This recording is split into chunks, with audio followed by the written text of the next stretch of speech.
ہے مس خدا برگری.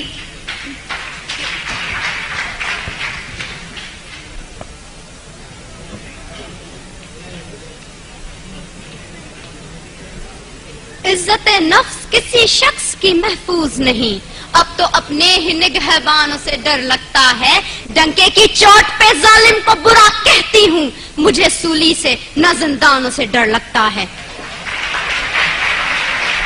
جناب اعلیٰ، وطن عزیز کے حکمران اور عہدیدار ہاتھ میں کشکول لیے اغیار کے سامنے ہر وقت بھیک ملنے کے منتظر رہتے ہیں، جو نہ صرف اس ملک کے تشخص کو پامال کر رہے ہیں بلکہ آنے والی آئندہ ہماری نسلوں کو گداگری جیسی شرمناک عادت سے متعارف بھی کروا رہے ہیں.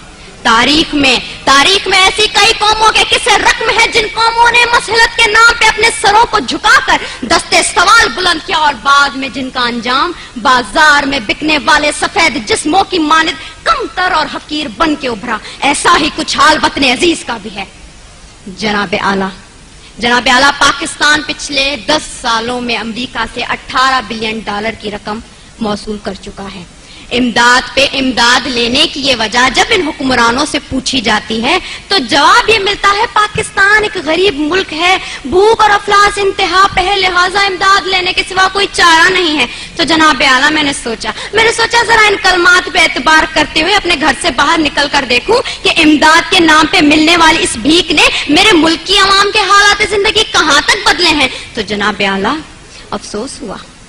بہت افسوس ہوا. کہیں میں نے بھوک سے بلکتے معصوم بچوں کی آوازیں سنی تو کہیں پہ میں نے ان وزراء کے فرنگی کتوں کو سیر ہوتے دیکھا، کہیں پہ میں نے بازار میں بکتی آدم کی بیٹی دیکھی تو کہیں پہ میں نے وزیر اعظم کے تن پہ لاکھوں کا لباس دیکھا، کہیں پہ میں نے اولاد برائے فروخت کے نعرے سنے تو کہیں پہ وزیر اعظم اور حکمرانوں کے آگے پیچھے جاتی 10 مرسڈیز کو دیکھا، کہیں پہ میں نے عافیہ صدیقی کی ماں کو اس کے انتظار میں تل مرتے دیکھا تو کہیں پہ میں نے اس ملک کے حکمرانوں کو امریکہ کی خوشامد میں دن رات ایک کرتے دیکھا. میں کیا بتاؤں میں نے کیا کیا دیکھا. ڈرون حملوں میں مرنے والوں کی لاشوں کو دیکھا، کئی عورتوں کے اجڑتے سہاگوں کو دیکھا، کئی نوجوانوں کو ہاتھ میں ڈگریاں لیے بے روزگاری کے عوض پارلیمنٹ ہاؤس کے سامنے آگ میں جھلستے دیکھا، کئی میں نے بزرگوں کو پارلیمنٹ ہاؤس کے سامنے پینشن نہ ملنے کی خاطر ہلاک ہوتے دیکھا.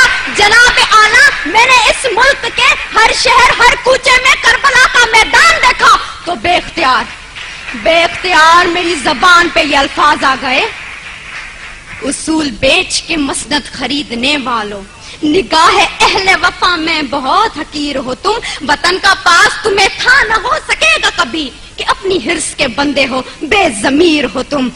جناب اعلیٰ، چند روپوں کے عوض اس ملک کی عزت و توقیر کو گروی رکھنے والے ان حکمرانوں نے ہم سے ایک غیرت مند قوم کہلوانے کا حق چھین لیا ہے. آج پاکستان اسی غلامی کی زنجیر سے بندھنے جا رہا ہے جس سے آزاد کروانے کے لیے کئی مسلمانوں نے اپنے لہو سے مقتل گاہوں کو سجایا تھا، کئی آدم کی بیٹیوں نے اپنی عصمتوں کو سرے بازار نیلام کروایا تھا، کئی شہیدوں نے جس گلستان کو سجانے کے لیے اپنا لہو بنایا تھا. کیا یہ ہے وہ پاکستان؟ میں پوچھتی ہوں جناب اعلیٰ آپ سے، یہاں بیٹھے ہر شخص سے، اپنے آپ سے، کیا یہ ہے وہ پاکستان؟ نہیں. دوسروں کے ٹکڑوں پہ پلنے والا یہ پاکستان قائد اعظم کا پاکستان نہیں ہے. میں سلام کرتی ہوں ان تمام قربانیوں کو جو اس ملک کو بنانے کے لیے لوگوں نے دی، مسلمانوں نے دی، لیکن دیپ جن کے چند خواہشوں میں چلیں، دیپ جن کے صرف محلاتوں میں جلیں، چند لوگوں کی خواہشات کو لے کے چلیں جو کہ مسلطوں کے سایوں میں پلیں، ایسے دستور کو، صبح بے نور کو میں نہیں مانتا، میں نہیں جانتا. میں بھی خائف ہوں تختہ دار سے، میں بھی منصور ہوں کہہ دو یہ اغیار سے. کیوں ڈراتے ہو زندہ کی دیوار سے، ظلم کی رات کو، جہل کی بات کو؟ میں نہیں مانتا، میں نہیں جانتا، میں نہیں مانتا، میں نہیں جانتا.